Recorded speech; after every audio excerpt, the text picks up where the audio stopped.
But the idea is that love is more powerful than fear, as Michael and Toby were talking about.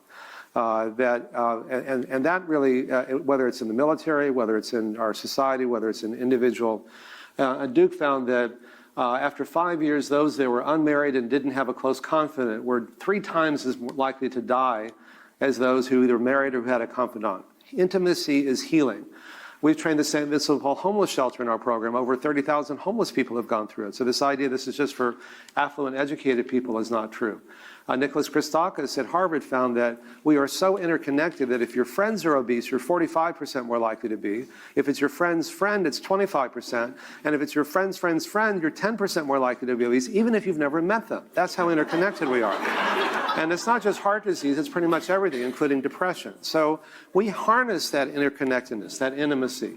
David Spiegel did a classic study, which one of the Simon conferences was based on years ago, that women with metastatic breast cancer who had a loving support group once a week for a year, 5 years later lived twice as long.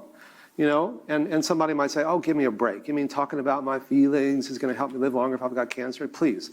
But they do. That's what the data show. We are touchy-feely creatures. We are creatures of community, and we can harness that.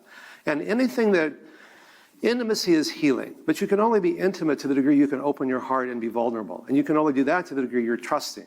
And so when you can be in an environment, which we do in our work and what Michael has been doing at Commonweal and the Cancer Help Groups, to create a safe environment, it becomes sacred. To talk about, just let your emotional defenses down and just be open and authentic is powerfully, transformatively healing. I'm just going to skip through. And to me, real spiritual teachers are the ones who teach that. They know how to live a joyful life. You know, Swami Satchidananda had a lot of fun. You know, he was always, you know, enjoying himself, and it was a great example. The Dalai Lama, you know, says, my religion is happiness, or, you know, be kind whenever possible. It's always possible. The point is that, to me, these spiritual traditions teach us how to live a joyful life. It's not just how to live longer. You know, the ancient swamis and rabbis and priests and monks and nuns didn't do these things to unclog their arteries or make their tumors shrink. It was, this is how you live a joyful, fun life.